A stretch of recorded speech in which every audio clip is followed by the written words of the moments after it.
یہ ایام تشریق ہیں، ان ایام میں آئیے میں آپ کی خدمت میں ایک ایسا عمل پیش کرتا چلا جاؤں جو عمل آپ کسی وزیر اعظم کو بھی نہ دیکھیں گے، کوئی صدر بھی کرتا ہوا نظر نہیں آئے گا، کوئی وزیر، کوئی مشیر، کوئی صدر اور کوئی بڑے سے بڑے عہدے رکھنے والا بھی یہ اتنا بڑا اجر اور اتنا بڑا کام نہیں کرے گا۔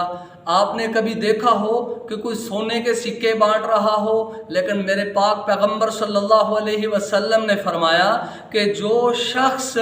ان ایام میں تکبیرات پڑھتا ہے، اللہ اکبر، لا الہ الا اللہ واللہ اکبر وللہ الحمد، جو شخص یہ تکبیرات پڑھتا ہے وہ ایسے ہے جیسے سونے کے سکے بانٹ رہا ہے۔